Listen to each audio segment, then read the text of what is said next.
Hey guys, Assalamualaikum. It's me Nina and welcome back to Nina Story. Disebabkan ramai yang request nak Nina ceritakan tentang pengalaman followers lagi, Nina akan share satu kisah yang Nina rasa agak menarik. Kisah ni tentang seorang kawan kita yang terpaksa ambil saka daripada guru dia. Selalu benda-benda macam ni terjadi dalam family kan. Atuk nenek ke ayah kita susah nak meninggal sebab dia punya saka tak dilepaskan. So dia akan turunkanlah kepada ahli keluarga dia yang lain. Tapi yang ni lain guys, dia terpaksa ambil saka tu daripada guru dia. Memang seram sebab dia sendiri tak tahu pasal benda ni. So without wasting any time, let's get started.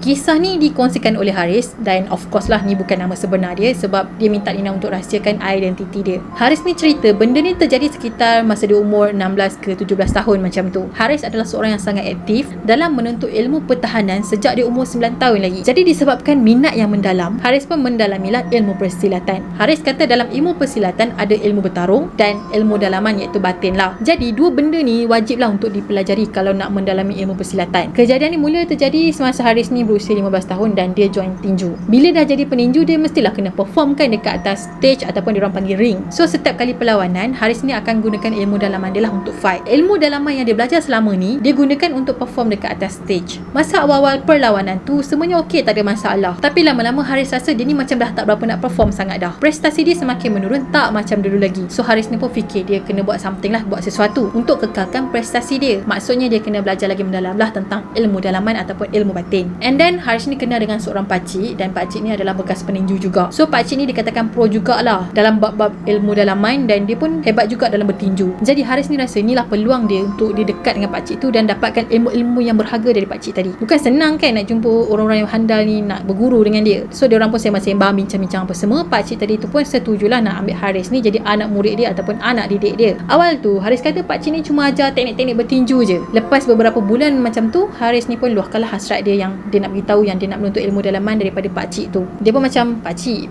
boleh tak ajarkan saya macam mana nak kuatkan ilmu dalaman saya ni. Jadi Haris ni nak bila dia perform dekat atas stage tu, musuh dia akan rasa gerun dengan dia. Lepas tu pakcik tu pun setujulah untuk turunkan ilmu yang dia tahu dekat Haris. Tapi Haris kata lepas dia amalkan ilmu-ilmu daripada pakcik tu, dia rasa macam ada yang tak kena, rasa macam lain macam sikit. Bila dia masuk dekat gelanggang silat, dia tak boleh duduk lama-lama. Lepas tu bila dia masuk masjid, dia tak boleh duduk juga sebab dia rasa panas. Bukan tu je, kalau baby nampak dia pada masa tu, baby tu akan terus menangis tanpa sebab. Lepas tu guru silat Haris ni, dia perasan tahu dekat Haris ni macam ada yang tak kena. Bila guru dia tanya Haris, tapi Haris ni dia tak nak jawab. Dia mesti akan elak daripada menjawab soalan daripada guru silat dia. Keadaan makin bertambah teruk bila ada orang nampak Haris. Maksudnya ada benda yang menyerupa dia. Sedangkan pada masa tu Haris tak ada dekat situ, dia dekat tempat lain. Kejadian ni pernah jadi dekat mak dia sendiri. Mak dia nampak Haris tapi tu bukanlah Haris. Masa malam tu dalam pukul 11 malam, Haris ni keluar lepak dekat depan rumah dia sebab dia rasa panas. So kononnya macam dia nak ambil angin malam kejap lah sebelum dia sambung tidur. Masa dia tengah lepak dekat luar rumah tu, tiba-tiba dia dengar macam mak dia tengah bercakap dengan seseorang. Dia pun bangunlah nak pergi tengok kan mak dia cakap dengan siapa kan. Tapi bila dia tengok, dia tak nampak sesiapa pun kecuali mak dia seorang-seorang je yang tengah bercakap. So Haris pun fikirlah, okay, maybe mak dia mengigau kot masa tu. Lagipun masa tu kan pukul 1 pagi kan, jadi mungkin mengigau lah. Esok tu dia tanya mak dia, mak,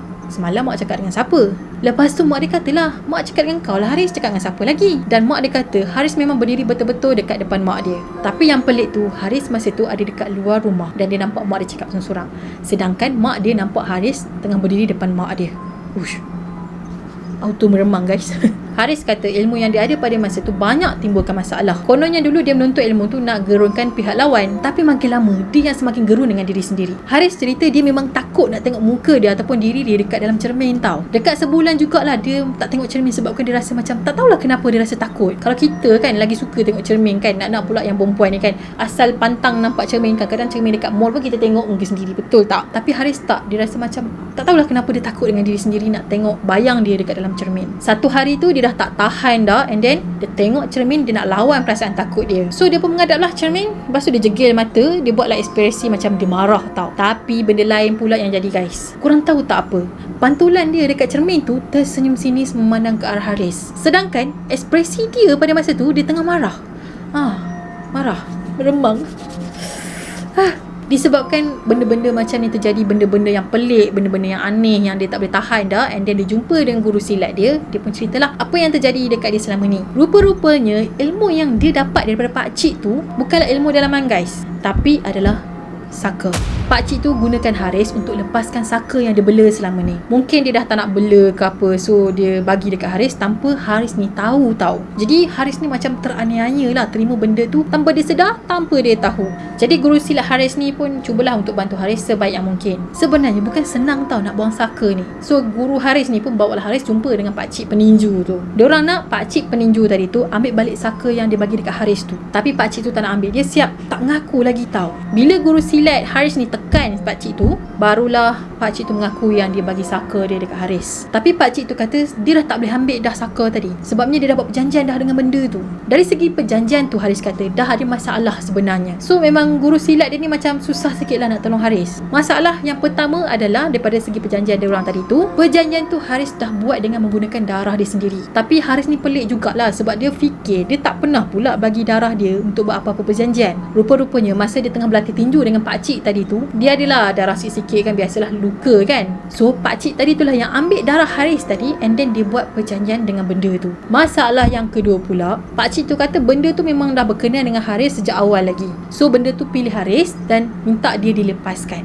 Bila ada masalah macam ni, jadi guru silat dia ni kena ikhtiar lah dengan cara yang lain pula. Bermacam-macam rawatan yang diorang cuba buat, tapi semuanya tak berhasil tau. Keadaan Haris pun makin lama jadi makin teruk lah. Dia sampai terpaksa ponteng sekolah sebab dia tak nak ada benda-benda buruk yang terjadi lagi. Semasa benda tu duduk dengan Haris ni jadi seorang yang panas baran tau. Dia boleh pukul orang macam kena rasuk dan dia tak sedar pun apa yang dia buat. Benda tu seolah-olah macam take over dia punya body. Disebabkan dia jadi panas baran yang melampau, jadi dia nak join training tinju ataupun silat memang tak boleh lah. Tak pasal-pasal mati anak orang kena pukul kan. Disebabkan masalah ni juga, Haris terpaksa tinggal dengan guru silat dia tau, untuk elakkan benda-benda buruk terjadi. Mental Haris masa tu memang down habis guys, sebab semua benda jadi tak kena. Haris tu sampai satu tahap dia fikir dia nak deal je lah dengan jin tu. Maksudnya dia nak terima saka tadi tu, asalkan saka tu dia tak buat masalah lagi. Tapi bila dia ingat pesan guru dia jangan terima saka tadi tu, jadi Haris pun macam okey, dia cancel lah. Haris menuntut ilmu dalaman daripada pakcik tadi tu. Sebenarnya dia nak dipilih jadi pelapis peninju sukma, tapi bila dah jadi macam ni, so dia terlepaslah peluang keemasan tadi tu. Haris kata dekat 2 tahun jugalah dia struggle untuk buang benda tu daripada diri dia. Akhirnya dengan izin Allah, dia terjumpalah seorang yang pandailah dalam bab-bab ni. Orang tadi tu dia join silat dan dia jadi anak didik kepada guru silat Haris. So dia nak gelarkan orang tadi tu sebagai Amir lah untuk mudahkan cerita. So awal-awal Amir ni masuk dekat sana, dia dah tahu yang Haris ni macam ada yang tak kena, tapi dia tak cakap apa-apalah kan. Dia kan budak baru masuk situ, takkanlah dia nak memandai-mandai pula kan. Sampailah satu hari tu, masa tengah latihan ni, Haris kena rasuk. Haris serang Amir ni agak teruk juga. Benda ni akan jadi bila Haris ni rasa marah dekat seseorang. Cuma kali ni beza sikit. Benda tu jadi macam tiba-tiba je Haris ni jadi panas baran, padahal dia tak marah pun dekat Amir masa diorang training tu. Haris ni akan jadi panas baran, dia akan jadi macam orang kata apa, night shift lah. Bila dia macam geram dengan pihak musuh dia macam marah,